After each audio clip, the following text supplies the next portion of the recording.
How is train simulator technology evolving in 2021? Today on the Roundhouse, we're going to be exploring railroads online. All aboard!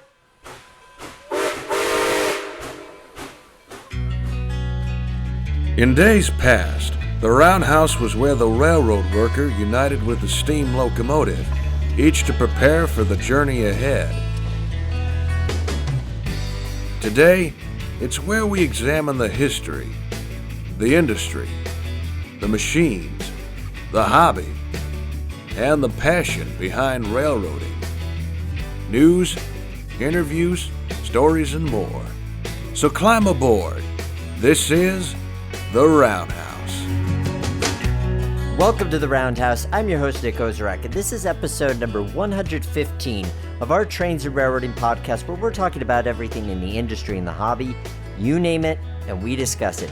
Today, we're talking to the team behind Railroads Online, which is the hottest new game in train simulation. It just was released in October of 2021, and if you know me from before the Roundhouse, you know that I did a show called At the Rail Yard. So obviously, anything train simulation, I'm very interested in it. This game in particular has really caught my attention and the attention of a lot of people, because rather than focus on replicating modern railroads and modern systems, these guys are creating a train simulator that focuses on the 1880s and narrow gauge railroading. It's a very interesting game, so we're going to learn more about why they chose that era and what the game has to offer. Before we get to that, though, it is the holidays. It's a time to be thankful. I hope you guys are having a good holiday season, and I know that I am, and I am certainly thankful for all of you who are listening to the show throughout 2021, throughout the years. I appreciate your support. I especially appreciate the support of those of you who have subscribed to the show on Patreon, patreon.com/The Roundhouse. For as little as $1 a month, you're helping to support the podcast. People like Michael Schumann, who just became a Patreon subscriber this month. Really appreciate the support, Michael. I also want to give a special support shout out to Andy McVie. He did a one-time donation to the show, a very generous donation, and I appreciate that, Andy. So thank you to everyone who's part of the Roundhouse. I know we say it all the time, the Roundhouse is our house, but I mean it. This is a place where you belong, where all of us can talk about trains. I also want to thank the Age of Steam Roundhouse for sponsoring today's episode. You can step back in time to see the culmination of Jerry Joe Jacobson's vision and explore his period-correct, accurately constructed brick roundhouse. For more information, visit their website at ageofsteamroundhouse.org.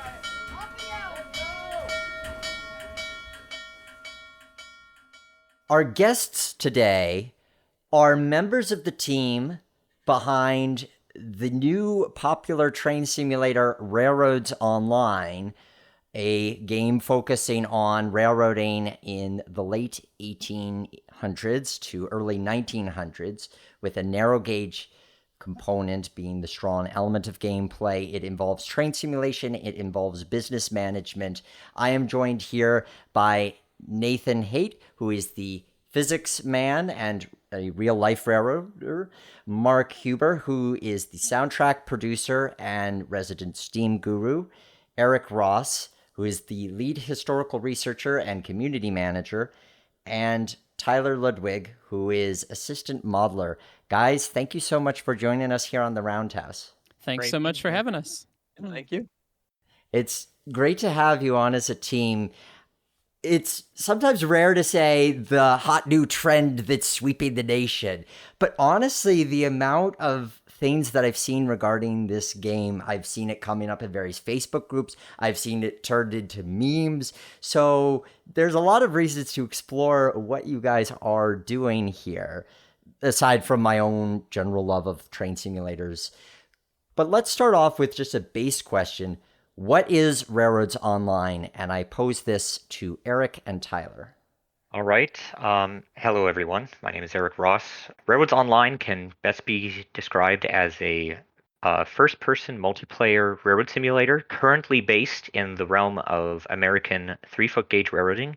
The player can run trains to buy new equipment equipment and ship different commodities around, all while building their own railroads and customizing their rolling stock in the manner which they so choose. Um, it is currently expected that financial aspects will develop over time, which will eventually turn the game into a balance of both tycoon and simulator game. Hello, I'm Tyler. Typically, when I try to describe Railroads Online to my friends, I go with combine a game like Train Sim World, where it is more operational aspects, that first person you feel like you were on the ground, and with the older feel of the tycoons that we grew up with, like Railroad Tycoon Free, where you sort of feel more above just yourself as running. You have control over the place. You can do what you want. We do a lot of styling that is close to Railroad Tycoon Free, as Mark will probably get to later. But it is just, in essence, we take two genres of games and combine one into one. Zach Reitmeyer asks, I'd be very curious to know if any of them, the team, work in Steam/railroad preservation when they aren't busy spinning virtual trees around. I will pose that question to Mark and Nate. Yeah, so when I was in college, I worked for the Colorado Railroad Museum in Golden, Colorado, and I've got experience operating and restoring and maintaining all 3 steam locomotives at the Colorado Railroad Museum, as well as a couple others around Colorado. I've been in railroading and railroad preservation since mid 2008, so 13 years now. I've spent time on the Stourbridge Railroad in Honesdale. I've spent time at Steamtown, lots of time at Steamtown. I spent time on the Allentown and Auburn Railroad, and I've also spent time as a freight conductor on the Luzerne Susquehanna and also the Delaware and Lackawanna. And those of you who are historic power fans, you know where those railroads are and what they run. So I've spent a lot of time with old equipment constantly, and I do try to do that more often than spinning the virtual trees. But spinning the virtual trees is a lot of fun in this game sometimes. So Spinning the trees, for those who are with us today who might not be familiar with that, when you cut down trees in the game, because one of the mechanics is to build your right of way, you have to actually cut down the trees. And most of the time, they just fall over as you would expect. But under certain circumstances, they will wildly spin, which is quite amusing to watch. And there's fun memes out there about that. Andrew Dietrich asks, what was the inspiration for this game? Tyler, can you address that first? Growing up playing a lot of these simulator games as well as tycoons, most of the team here, we've grown a mutual bond over the Sid Meier's franchise, the Railroad Tycoons, and Kume as well as one of these fans. We all sort of noticed that the trains are always glued to the tracks. Most simulators, for those who are not aware of the technical jargon, use a spline-based system. And so the locomotives are stuck onto the spline and just follow that along. Kume, when he envisioned American Railroads and Railroads Online, he wanted to do it more physics-based. The positive response to American Railroads, Summit River and Pine Valley, kind of got him thinking, as well as some of us, about what could be in the future and what could be expanded upon. And the major thing that we expanded upon with Railroads Online is the online portion. The ability to have multiplayer is something that we've seen dabbled in with train simulators a bit. Trains has had it for a number of years, but this is the first one that we felt, when you combine this first-person aspect as well as multiplayer, it feels like a real cooperative railroad. Eric, you want to add something to that? I personally saw the opportunity arise out of American Railroad's Summit River and Pine Valley.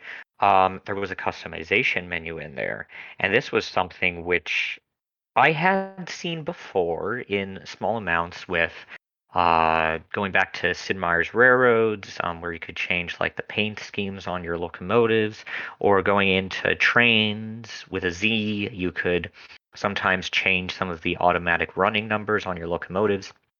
But when I got to American Railroad's Summit River and Pine Valley, I saw that not only could you change the running number, you could also change the company that the rolling stock was lettered for. You could even put names on the engines when it was applicable.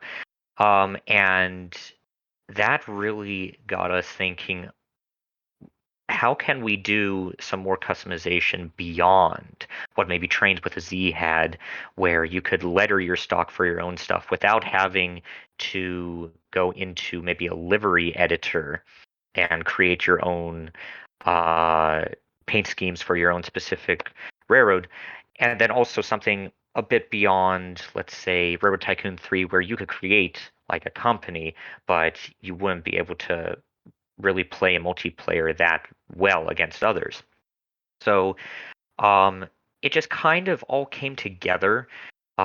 These thoughts that, hey, we have potential power to create a simulator where players could be able to create their own companies and really work them against one another if they so wish, but also they can have a lot of customization over their rolling stock. They could name and number and letter their locomotives and cars for whatever they wished. And so we thought it would be really cool if we could implement that, at least in the realm of historical possibility, because that is one thing which we're trying to stick to. Looking at the spectrum of software involving trains and railroading, there's often two categories. You have, this is more my personal categorization. You who've played games and simulators may differ. On the game front, you have things that are simplifying what's out there. So something like Railroad Tycoon, which is in some ways an economic simulator, but there's so much simplification of how railroads run. I classify that as a game in that sense. And I think anytime you're involving finances, you do have to simplify it to a point. So there's the game category that has things like Railroad Tycoon. Sometimes you have maybe switching puzzle games where it's not so much about realistically driving a train, but just how things get moved around. And then on the simulator side, you have things like Microsoft Train Simulator, Trains with a Z, Railworks, which then later became rebranded as Train Simulator. These are things that put you at the controls of a locomotive, and the idea is to replicate the experience of operating train as much as possible. So there's these two worlds of things. Now you're finding a way to bring them together. So the question that I pose to you, Nate, is do you envision this to be more of a simulator or a game? Well, and that's actually the great challenge for our team, and we want to be as accurate on this. We want to be more accurate on the simulator side of things, like physics and history, but also make it fun and entertaining for those who are perhaps new to locomotive and railroads. And we've seen a few of those people already in our Discord that we've actually got to play the game.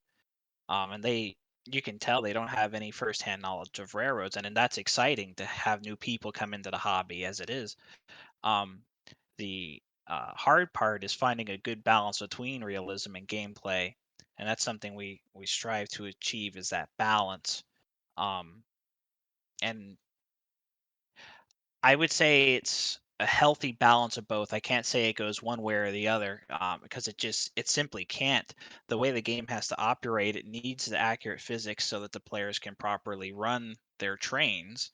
Otherwise, it just won't work. But at the same time, we can't make it so impossible for players to play the game that we only get the hardcore simulator fans. So um, it's a difficult line to walk, but I think when the game is uh, finished, which I don't know if the game will ever be finished, and I'm not saying that as we won't get it done. I'm saying there's a lot that this game can grow to be.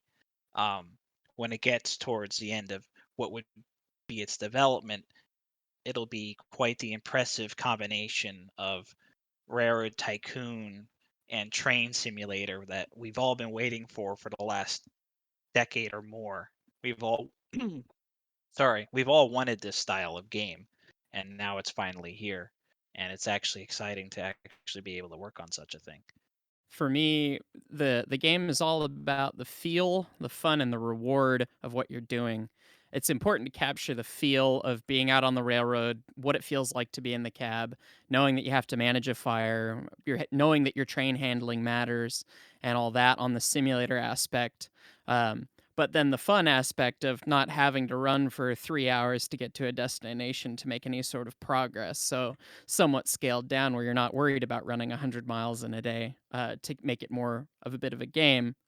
And then also adding in the reward aspect where you're trying to accomplish something. It's one thing in a train simulator type game to run from A to B and do a good job, and that feels cool. But it's another thing when running from A to B means that you can make $500 more, which means you can buy more cars to make more money and grow your company. So you get the reward of the game sense and running a company while also getting the great feel of operating a train.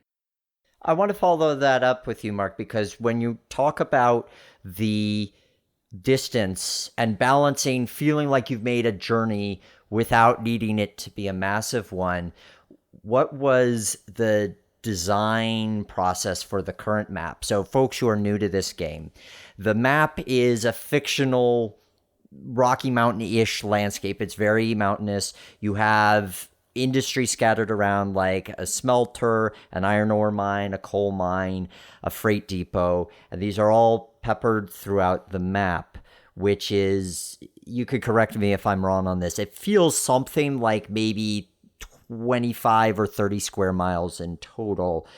What was the thought process behind designing this landscape that's obviously trying to call back to the Rocky Mountains and the Colorado narrow gauge, but isn't specifically based on any actual geological area? Yeah, so the map was designed using the Unreal editor based on inspiration from landscape photos from Colorado and other regions around America. And the mountains and valleys were manually created using the editor and using the erosion tool to make things look like the earth had naturally eroded it to ensure that, it felt natural. It didn't feel like something that was just constructed out of nowhere. Our grass and other textures were handled via a plugin, and then the industries were placed. And once everything was placed, the trees got added that you have to then cut down.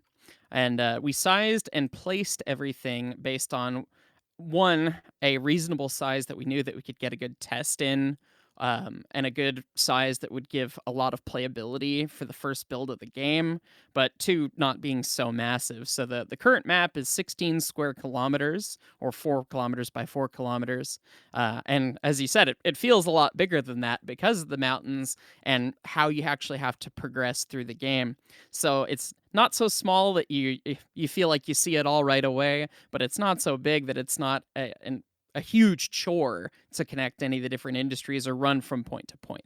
Building the track here is something that I feel like is in a way new to this line of gaming, because with the train simulators, you're typically laying track in a editor where you can also design the landforms and so forth. So to be in a digital environment where here's this landscape, you cannot change what the landscape is, and you have to work with it, that is a truly immersive quality, making me feel like I'm an actual surveyor and trying to determine what is the best, most efficient way to get from point A to point B. Am I going to take something where I can make the grade soft and easy, but maybe a longer route? Or am I going to go with steeper grades and have to invest in equipment? So many wonderful decisions to come out of this game.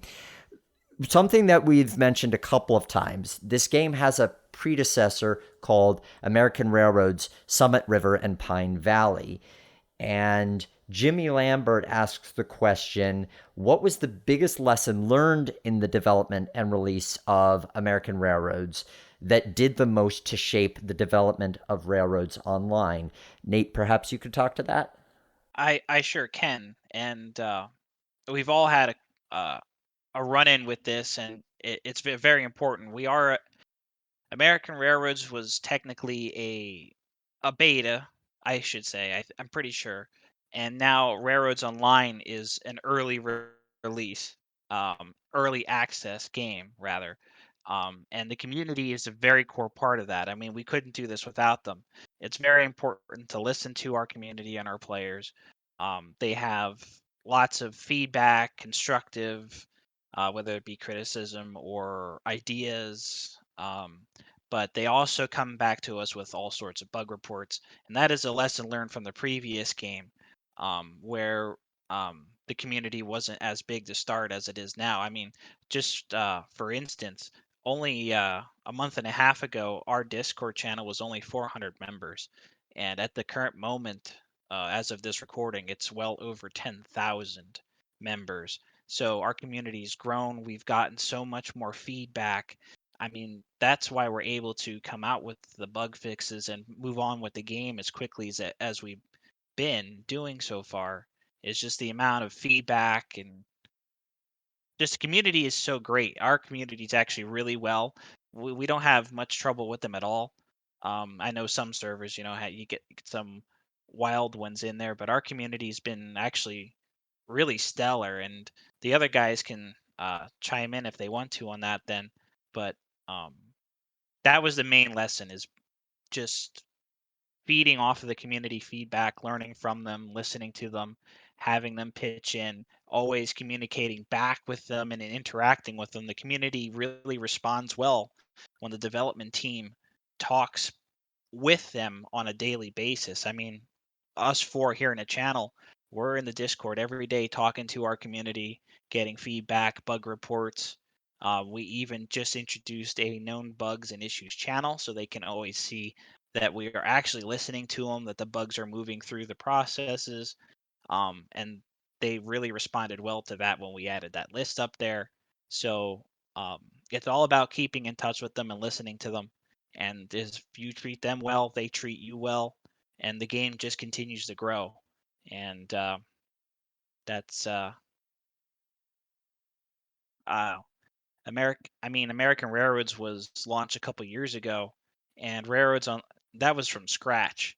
And now Railroads Online, while it is kind of built from that, Railroads Online is kind of from scratch also. We changed game engines, and this whole game is a product of our community that was formed around it over the last 3 years.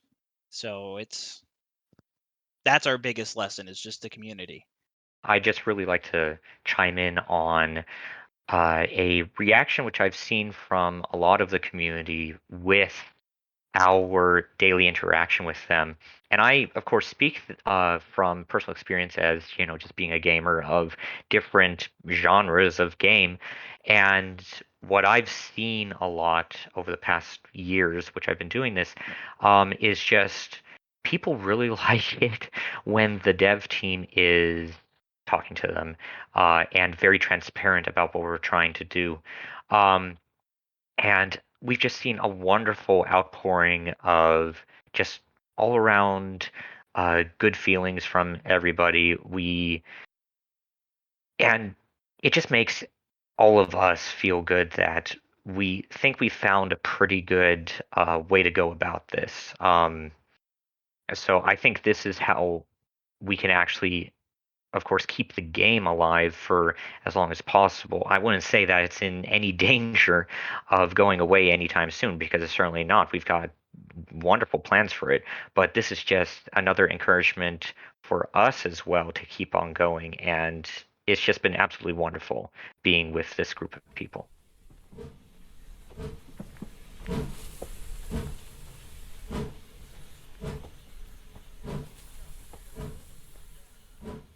The Age of Steam Roundhouse, a true treasure of railroad preservation in Sugar Creek, Ohio, continues to make great strides with a number of unique restoration projects.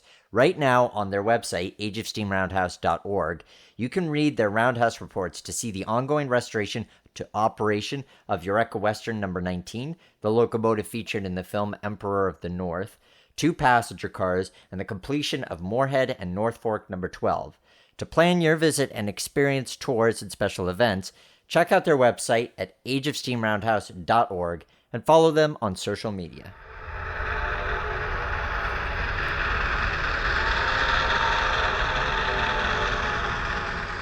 At its core, railroading in general, when you look at it in the real world, is based on this idea of teamwork. It is a system. It requires multiple people. It always has.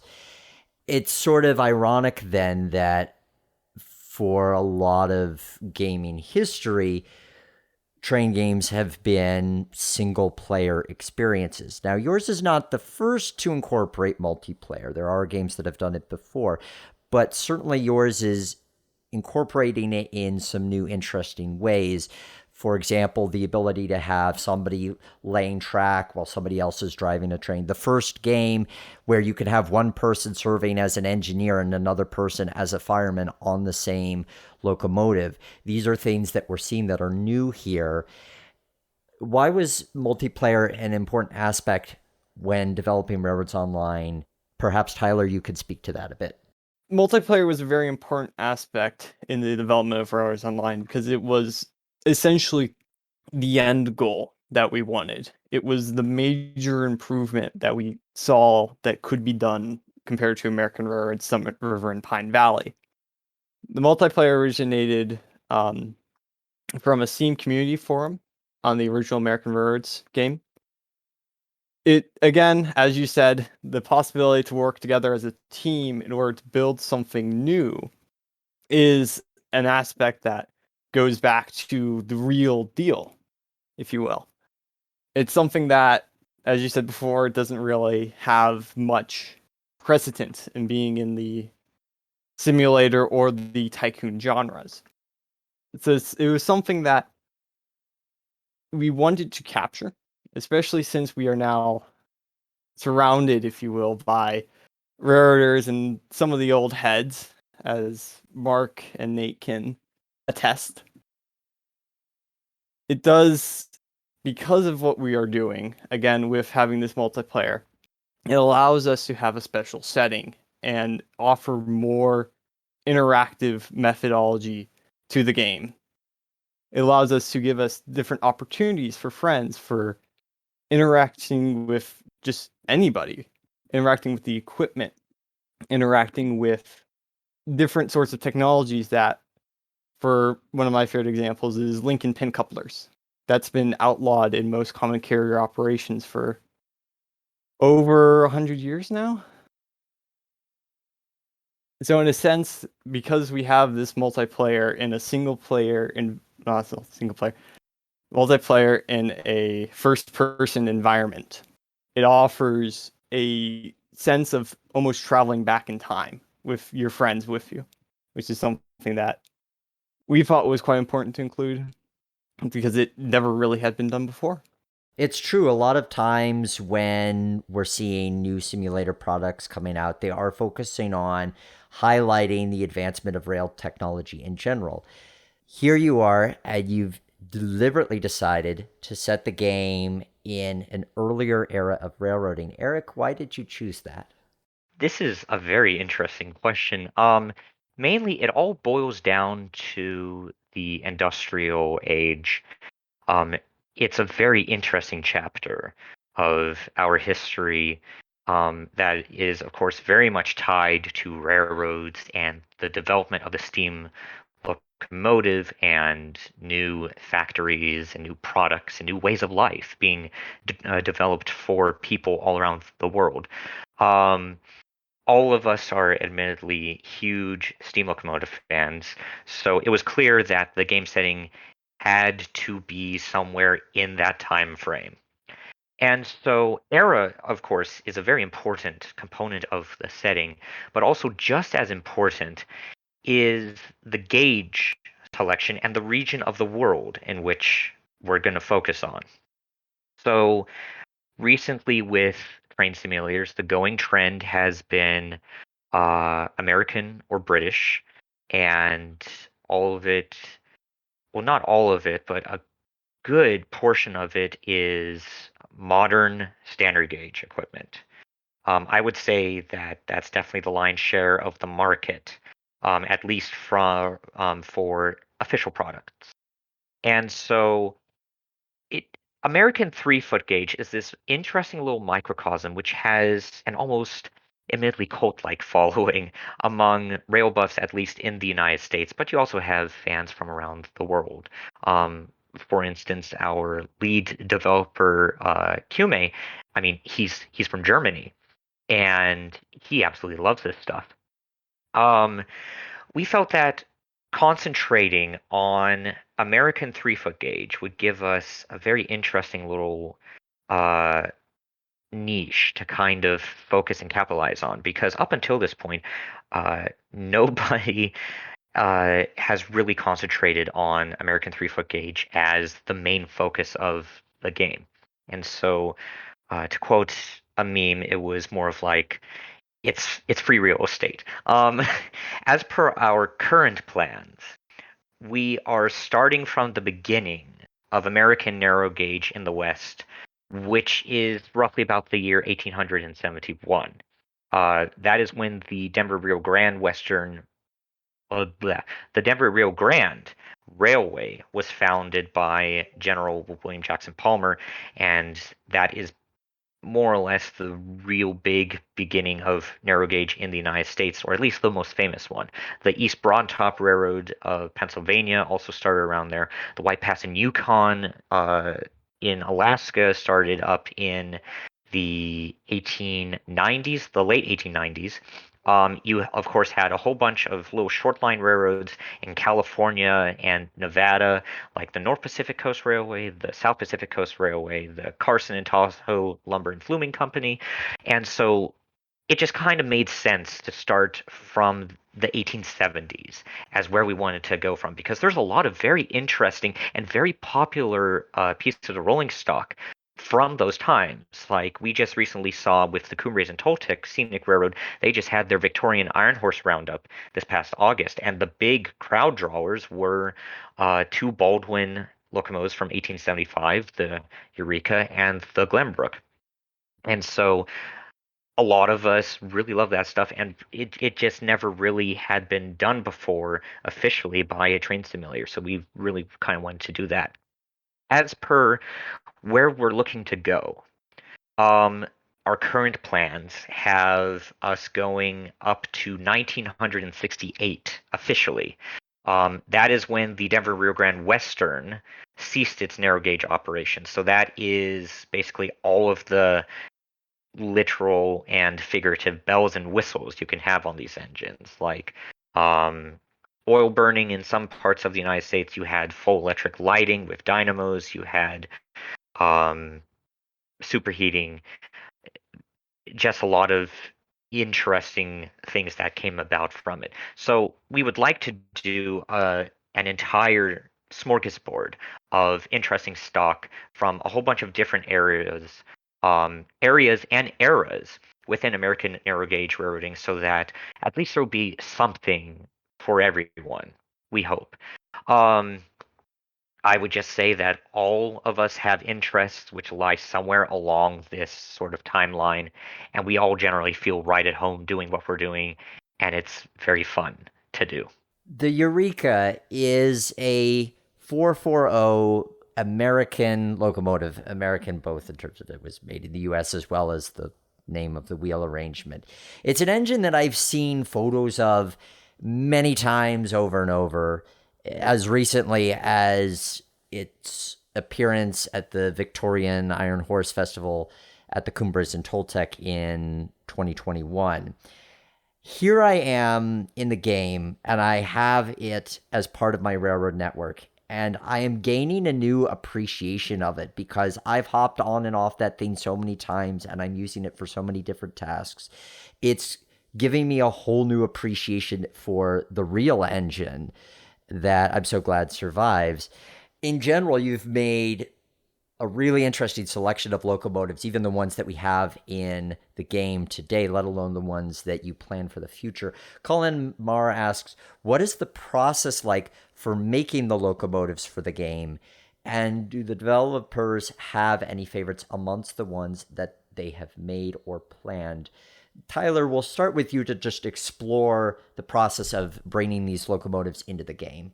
A lot of when it comes to getting an engine in the game, since we're going to talk specifically locomotives, not rolling stock in general, it's quite complex. There's many facets that come in with when we decide the prototype, figuring out what all information we have, which is something that, Eric, if you'll chime in here for a second and explain your deep dive, if you will.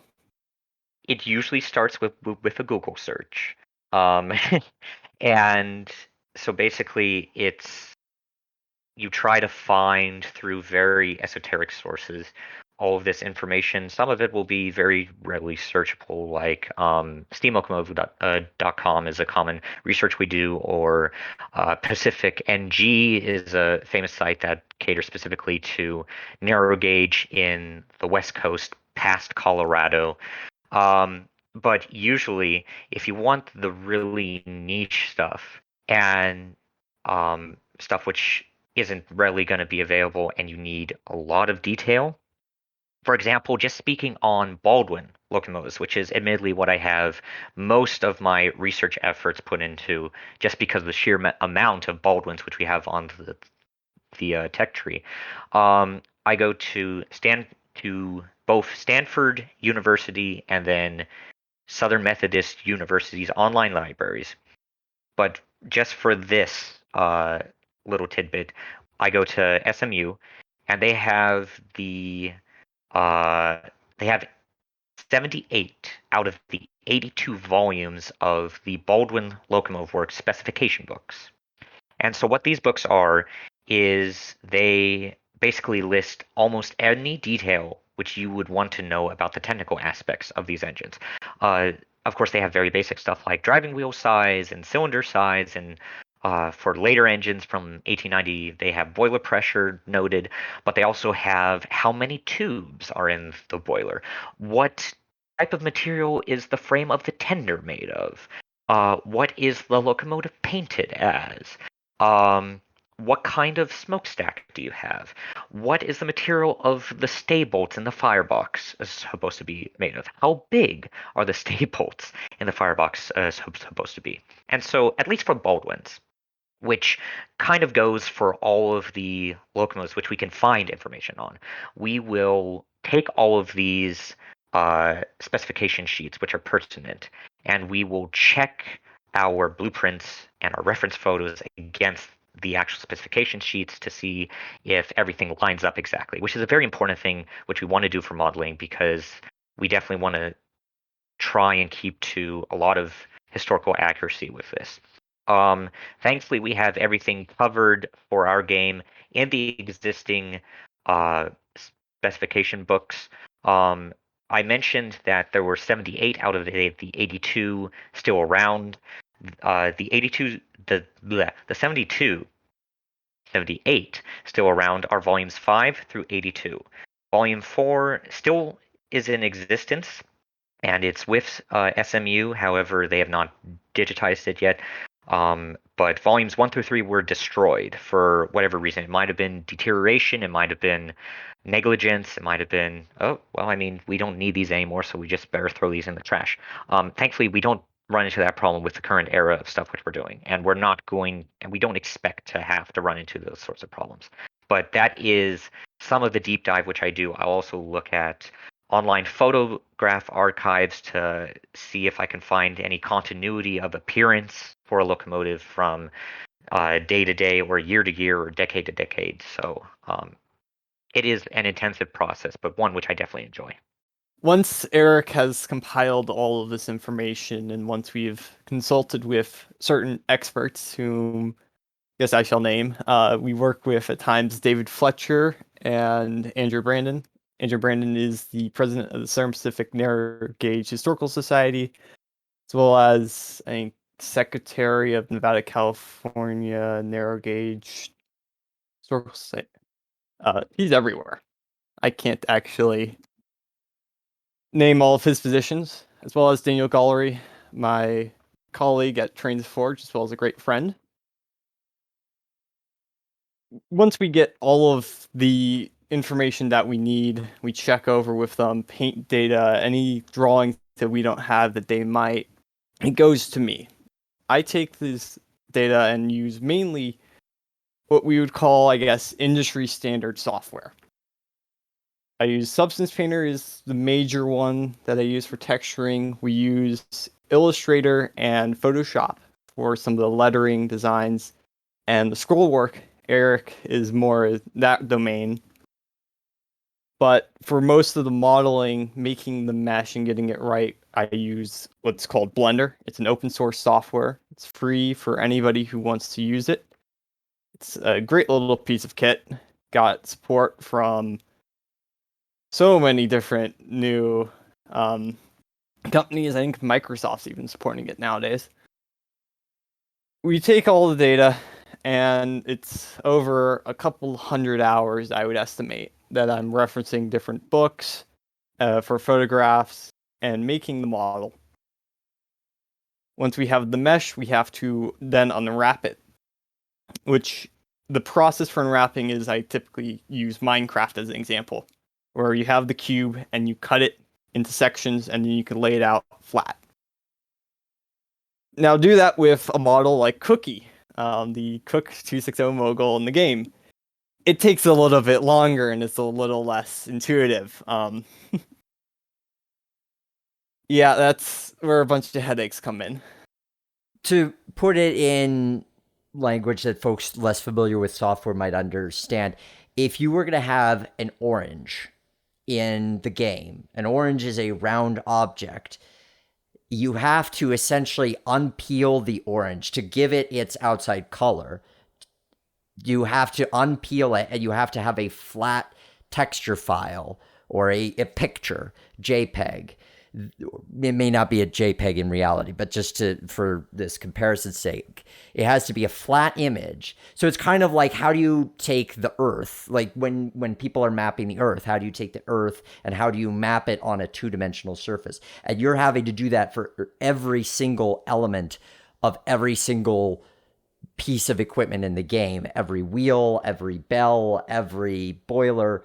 And that's the complexity of it, I would imagine, yes?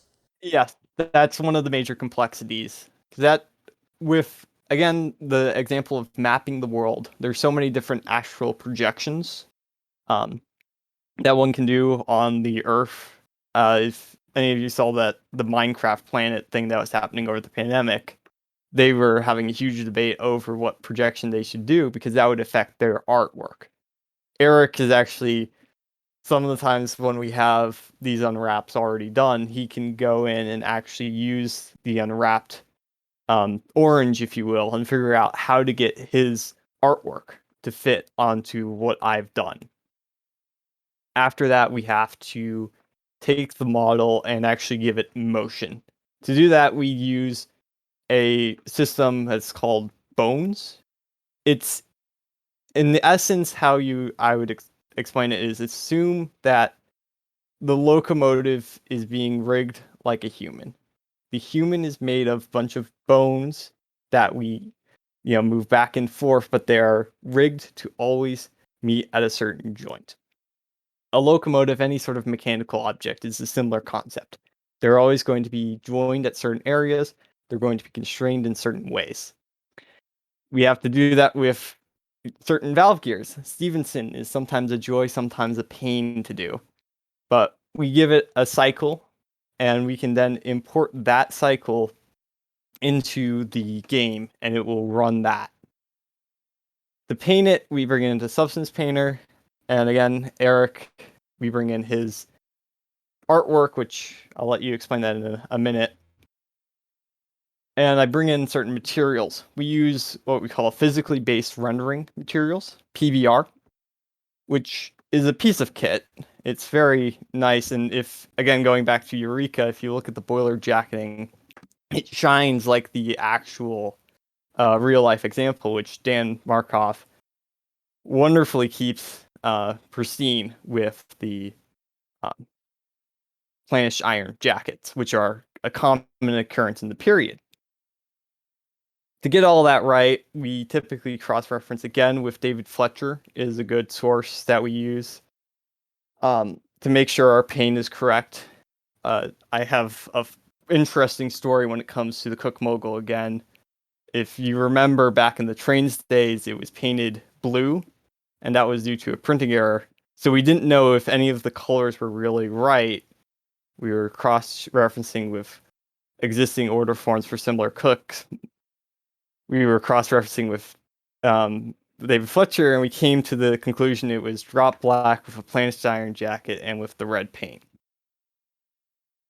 That's not as much time as it does with actually making the mesh and unwrapping, but it is an involved process to make sure that what we have done is correct, and with all the eras. I like to say that we follow what the railroads did, and that we build the engine as it was, and then modify it like the shops would to get to where it ends. After that, we just kind of throw it into the game, and that's Hume's End, which I don't 100% know the Greek of, but it all works. Indeed it does, and that's why it's a team effort. So going around first, Nate, what is your favorite engine that you have in the game? Well, in the game right now, my favorite is probably the Heisler, but on the tree to come, it would probably be the Schenectady 480 Mastodon that I cannot wait to get my hands on, and that's basically stemming from my bias here in anthracite country, where the Lehigh Valley Railroad used them in the from the 1870s up to the early 1900s as their mainstay on heavy mountain power. So I'm kind of biased that way. How about you, Mark? My favorite locomotive in the game right now is the Class 70, but I'm biased as I've run the modern day counterpart, DNR-GW number 346. And true to form, the locomotive I'm most looking forward to is probably the K37, just because these days I live in Seattle. I don't live in Colorado anymore, so I'm the long distance extra board for the Railroad Museum, as I like to call myself. So I tend to miss my steam locomotives, and getting to play with the ones that I know very well on my home PC would be quite nice. So, K37.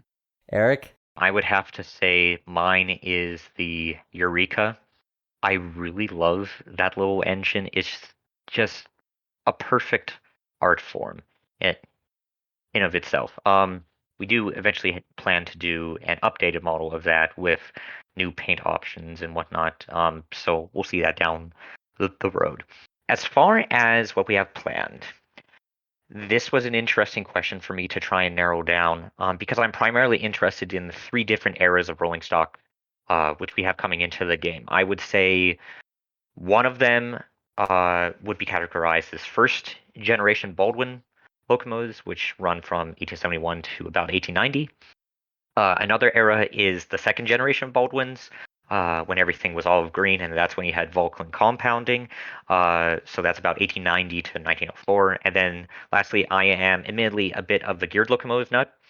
So as a result, I have three very quick answers, because I love all of these equally. I cannot choose between them.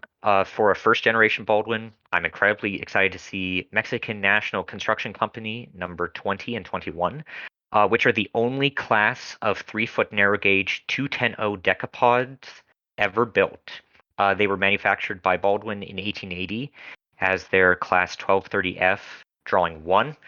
They have a very esoteric classification system at Baldwin, but it makes sense once you learn it. They're incredibly unique and powerful for their time. I personally can't wait to use them as helper engines.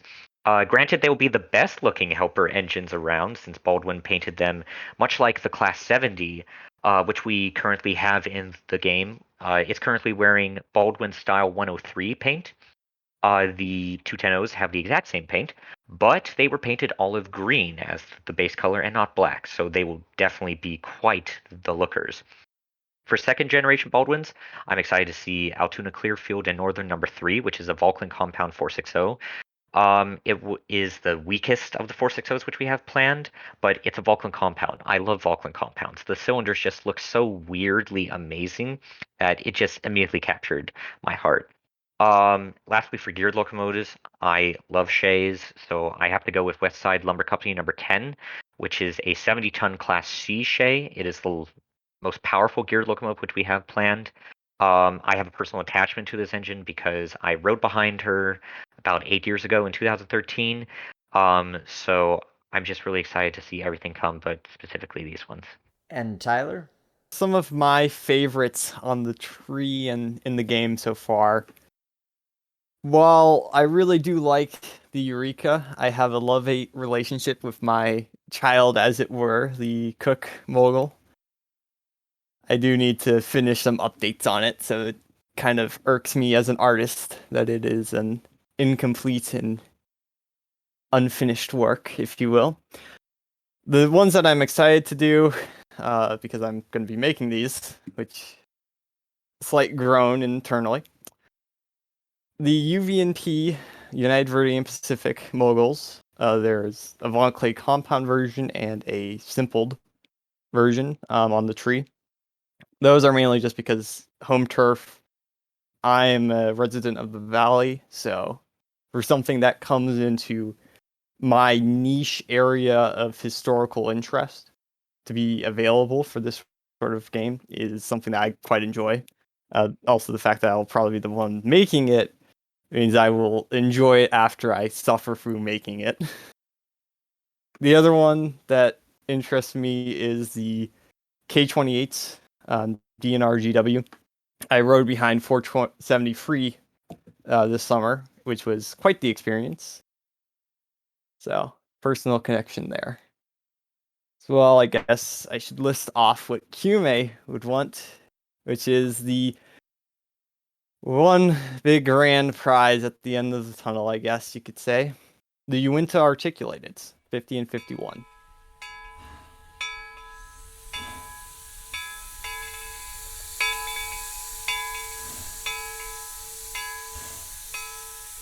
The Strasbourg Railroad is an institution in the heritage railroad industry, and its mechanical services department is proud to lead the way.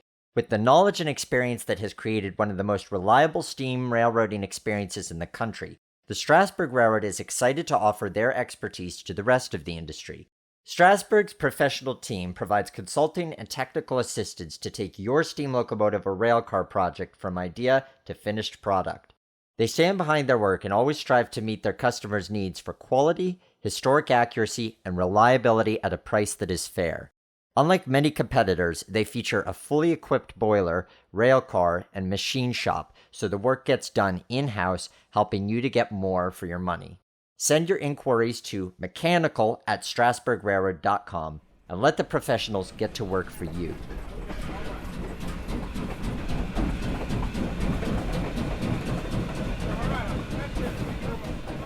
There's quite an impressive array of locomotives that you intend to do. In general, the tech tree has something around 70 to 80 total, so it's going to be quite a full roundhouse once you've developed those. I will confess, I went to the Greenfield Village in Dearborn, Michigan recently, so now that has me really excited at the prospect of a Mason Bogie locomotive.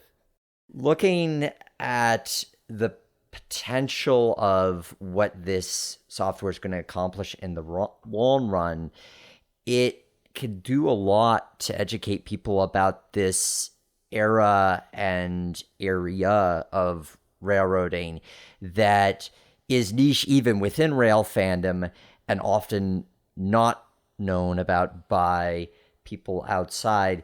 Mark, Ed Lockyer asks, how do you plan to reach enthusiasts who have limited or no exposure to train simulators? For one thing, it's important to have interviews like this so that we can present the game to a different audience of people. We're also relying a lot on word of mouth as well as YouTube. We've had a lot of success with YouTubers picking up the game and putting out really great content, multiplayer and stunts and trying silly things like jumping locomotives and trying to land them back on the track and all sorts of tomfoolery like that. But that and recommendations on Discord has really helped to put the game into new audiences. And I think for me, what I've seen, particularly on YouTube, I mean, there's several creators with, 500,000 subscribers plus that are playing the game and uploading hour-long videos of them playing with their friends, and that is bringing a whole host of folks who are not necessarily railroaders or train enthusiasts or anyone like that, bringing them into our audience and purchasing the game and then ultimately playing it. So it is surprising at how quickly it's taking over and becoming kind of dominating in the online railroad space. Following up to that idea of getting new people into train simulation and what this is capable of, Darren McClellan asks, I have been playing Railway Empire for some time.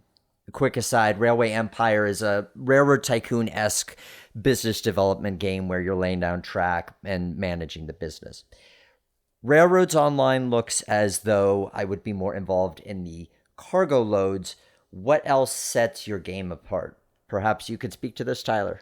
The thing that sets Railroads Online apart compared to Railway Empire, which I have not actually played, I've seen a bit on it, as well as other titles, is I like to view it as more of the combination of genres. Again, we are a simulator and a tycoon in one package together. That sets us apart in many ways with the multiplayer aspect, as we've discussed before. But it does allow for us to do different things with, again, building with a predetermined groundwork. It is something that in tycoon games you did have, but you had more freedom to just do, let's say, a tunnel that was half the distance in between Chicago and New York in Railroad Tycoon free. You could really just have no sweat when you do that. With a game like this, though, you're really pinching around and sort of learning tricks of the trade that they had before as to how to follow the train, how to do these old processes.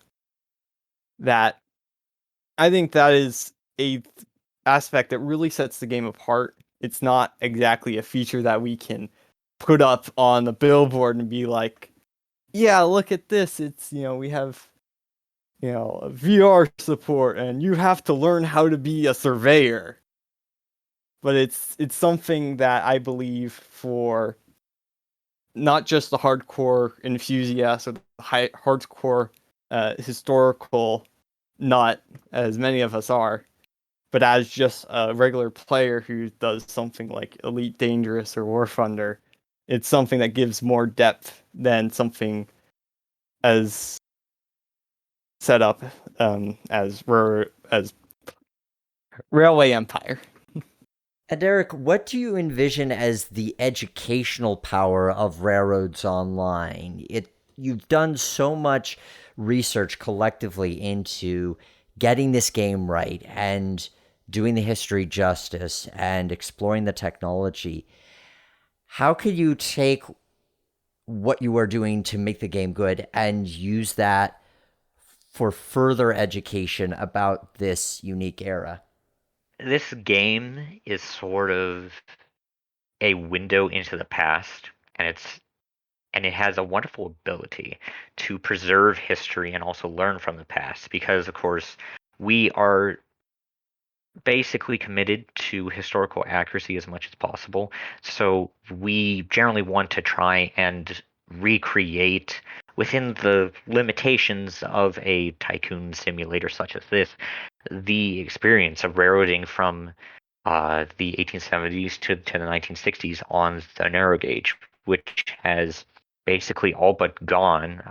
I do not know if there are many people from that era who have had experience running these locomotives and rolling stock and just the general railroad in that original capacity. I don't know if those people are still around. So it's sort of like trying to recreate that. And as far as the educational aspect, of course, when we think of education, we primarily think of schools and whatnot. We actually had a very interesting anecdote come our way from one of our other modelers who goes by the name of Kitsune Dawn on our server.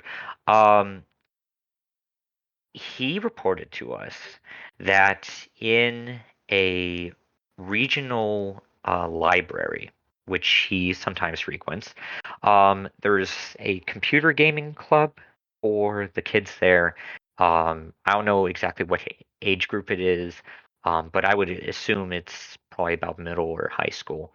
Um, they bought a couple copies of the game, uh, and from what Kitsune's been telling us, the people running the whole workshop, they've been, of course, using the game to teach kids about history from this era. Um, of course, both of the railroads and maybe events connected to the railroads, but also he said that the kids had full delegations of who would be building the track, where they would go, and they were all planning this out with one another, and they were assigning people to do certain tasks while others did other things. And so it was a very interesting experience that this sort of product could be used to teach people to work together in a good environment where they are all able to come to a good decision, and they can basically run it by others, and they can all find the best possible path forward. It was a very unexpected uh, thing to hear, because I don't think any of us dreamed that it would be used in this capacity, but it makes perfect sense almost how that sort of came to be. When we look at the balance between game and simulation and what you're incorporating from each, ultimately, is the goal to make the gameplay operations oriented, like a conventional train simulator, where you're focusing on getting that cargo moved from a logistics standpoint, or financial, like the Railroad Tycoon series, where you'll have objectives based on connecting one point to another point and focusing on those finances? I'm wondering if you could talk to that a bit, Nate. This question actually really excites me because we were actually given special permission to touch on a few subjects tonight in regards to this. Um, it's always going to be a marriage of both. We're not going to go one way or the other. We definitely want to keep the operations oriented simulation because it's very immersive, and it keeps the players uh, very uh, into the game, into their trains. They have to take better care of it. However, we also want to add more features to the financial side in the long run. And this ties into what's coming here in the future. So right now, our tech system is very based, or is very basic. Sorry, is very basic. The money is very basic. I mean, you move loads, you get a couple bucks, you save up, you buy your engine. That's not what the end goal is here. Um, there are larger maps. You heard me right. That's plural. Larger maps coming, and we've been asked if that was true, what's happening to the current one, and just so everyone's aware, the current one will stay. There we'll be able to choose like scenarios, but then we're also currently there's a very rudimentary company function. Eventually there will be actual companies. You're going to have towns with demands. You're going to have upgrades for industries. We're going to really increase the tycoon factor in the game. And what's coming for this game is really incredible. And the dev team has actually been working rather hard behind the scenes trying to come up with a roadmap of you, if you will, of how this is going to play out. And um, it's I'm just so excited. There's just so much to talk about. I mean, I can't go into every detail, but um, it's not just going to be a conventional train simulator or just Railroad Tycoon 3 upgraded. It's going to be a beautiful marriage of both. And um, you're going to have players who are going to have one giant cooperative server just making one railroad, and then you're going to have other servers where you're going to have two competing companies going after each other, trying to be the best railroad, find the best route, get to the industries first. You're going to have industries looking for goods, and you're not delivering them. So what happens then? And just it's going to get really intricate, and that's kind of why the game is built the way it is. That's why you see that 64 player limit on there. Is eventually you're going to need that. The players are going to need that. There's going to the plans for this game in the future are huge. And we've been building the game up to that. And we've been hinting to that on the Discord every once in a while, but we haven't given anything that really led on to it. But we were actually given this answer tonight from Stefan himself, and we were actually really excited to see it because we've wanted to tell the community about this for a long time, and Eric and Tyler can chime in on that.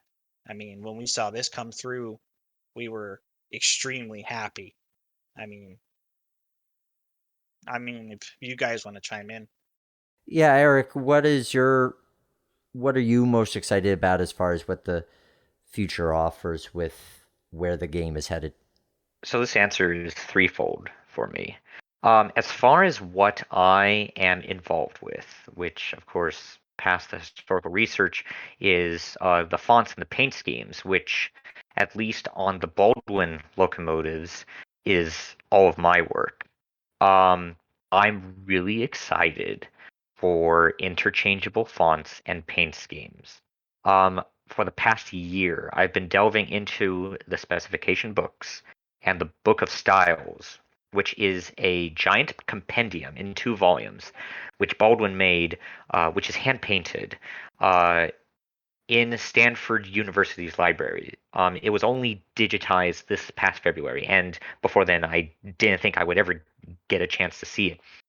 But I've been doing meticulous research to narrow down what is possible for all of these locomotives for what they would have been looking like, with some leeway in some aspects. And so what we would like to do is for, let's say, the Class 70 currently in the game, which is Baldwin Class 1026E Drawing 2, that will have 4 different paint schemes available for it. Styles 49, 69, 103, which is currently modeled, and 133, in 2 different base colors, olive green and black, which you can select, and then at least 2, possibly 3 different fonts, which a player can choose from to customize their engine. Another thing which I'm very much excited for, which I do the majority of the work in creating, are the tech trees. Of course, the locomotive tech tree, everybody's seen that. I will say another iteration, version 5 of the steam locomotive tech tree is currently in production. After this, we are probably going to be tuckered out on adding new locomotives for the time being. Current count will be 94 locomotives. We also have freight rolling stock, passenger car, and maintenance of way tech trees coming. So just imagine flying along the rails with a string of railway post offices behind you, or you and 12 friends driving 5 engines and a rotary snowplow over a mountain pass. I can't think of anything more exhilarating than that. My last little thing, which I want to see, which is a little tidbit, is accurate simulation of Falkland compound engines. They were very interesting beasts, which had their own quirks as how to operate them, especially with the starting valves, where you could input high pressure steam into the low pressure cylinders, and that would dramatically increase tractive effort, but just for the first few revolutions of the drivers to get the train rolling. I really want to see something like that. Tyler? With a game such as this, there is a lot of things that I've seen from the past that should be, I think, incorporated just to make the game more vibrant. Growing up as in the trains community, we have the download station, which is a large hive of activity where everybody who's, third party barely has any knowledge of steam or diesel or electric, anything like that, could add in a route, add in a locomotive, rolling stock, different paint schemes. Once workshop support comes in, which is something that as a member of TrainsForge I'm actively hoping for, since I can force my friends to come along and make content for this and experience what we want, I believe that will invigorate the community, because instead of them waiting for us to push out a content patch or a content update with new locomotives, new rolling stock, they can do it themselves. I personally want to see Japanese equipment in the game, and I have plans for that potentially in the long future once we've got most of what I need to do. My part in making the game successful is done. But I know other people want to do South Africa, do Central America, all these other different interesting flavors of railroading. And I think that this game is going to serve as a not as much as just a game or a simulator, but as a format, as a platform for people to build upon and do their own sort of take on what they want. And really represent, again, as we talked about, as a portal to the past, if you will, and show what they liked and what their history was and what their ancestors ran. How about you, Mark? I'm most excited to see the addition of air brakes and see the addition of knuckle couplers. You know, make it feel like the experience that I personally know and I think is common across equipment that most folks that are interested in trains really know. I'll also say that our lead dev QMA also provided an answer to me to give for him, saying that he is most excited to look into modding support so that other players can come out and add the trains that they want to drive. If they want to have standard gauge or broad gauge or different narrow gauge, you know, they'll with the modding API, there'll be support to add that in so that it can truly become a game for anyone so that everyone can get the cool experience that I'm going to have of, oh, I get to run 346 in the video game, that kind of thing. There's so much to look forward to. There's so much to enjoy even here and now. I encourage you, if you haven't already heard of this game, go to YouTube, look up some videos of it at the very least. Then maybe even give it a try out. It's a very fun time. I know I've spent a considerable amount of time building up my railroad and helping other people build theirs. And the teamwork and camaraderie that's seen both in terms of actually being in the game, helping other people out, having other people help you out. It's kind of like a virtual model railroad club in a way. And then what they've discussed as far as the Discord, their community forum, the amount of people that are on there to help out as well. It's really nifty to see. So this has been quite a neat, invigorating energy into the train simulator field. Nate, Eric, Tyler, and Mark, thank you so much for joining us here on the Roundhouse to talk about this cool game. Well, thanks Thank for you for having us. Thank you for having us. And now, the question of the day. Last time on the Roundhouse, we were talking to composer Mike O'Donnell, the man who helped to create the Thomas the Tank Engine theme song and some of the classic themes from Thomas and Friends from seasons 1 to 7. And what a great conversation that was. We also tied it in with a conversation with Luke Pickman, who's a YouTuber who reinterprets those themes. So all of this conversation about music led to the question, what is your favorite piece of music that makes you think of trains? A lot of you had some creative responses. First, from Twitter, Glenn Holland writes, the entire Railroad Tycoon 3 soundtrack. Couldn't agree with you more, Glenn. That and the Railroad Tycoon soundtrack, both of which you can find on YouTube, wonderful music to experience. NKP Studios writes, there are several songs I know of that evoke images of railroading. While many of the ones in question suggest their subject matter in the title, one example that stands out to me is Nancy Griffith's Ghost in the Music. The song itself is not about railroading, but the second verse goes like, and he quotes, the dragon weeps with empty eyes, the whistle sighs no more in the night. It rests in the lines like a ghost in the music, the soul of America's pride. I'm sure there are many interpretations for this, but I'm amazed at her lyrics. Now from YouTube, Major Oikdre writes, for me, my favorite piece of music is any version of James' triumphant theme from Thomas and Friends. Reading 3640 Studios writes, My favorite piece of music that reminds me of trains would have to be Hank Snow's Canadian Pacific. Oddly enough, I found out about the song through a Roblox game known as Jarvis and Crystal Creek Railway, where it would play off a phonograph inside one of the passenger cars. The song gives the feeling of comfort that comes to you once you are home after an extensive amount of time and are able to settle down for a bit, or something similar to that. Overall, it's just a pleasant song to listen to. From Facebook, Samuel Broderson writes, REO Speedwagon, Rolling with the Changes, because this song came on while chasing this guy, and it brings back memories every time. And he attached a photo of a BNSF freight train. Dean Musara writes, Arlo Guthrie's City of New Orleans, mainly for the fact that it mentions my hometown. And City of New Orleans got a lot of shout-outs. I think if we were counting votes, that one got a lot. It is a classic. I'd have to say, for me personally, Canadian Railroad Trilogy by Gordon Lightfoot. I could probably do a whole podcast about that song alone and how great it is. Sometime I might even do that. Your question of the day for this episode is, what do you love about train simulators or train-themed computer games? Let me know on the roundhousepodcast.com. Links to social media there.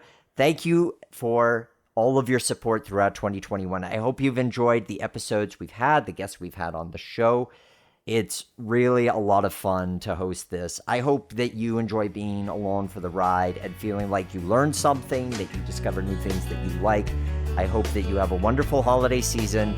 And remember, as always, that the Roundhouse is our house.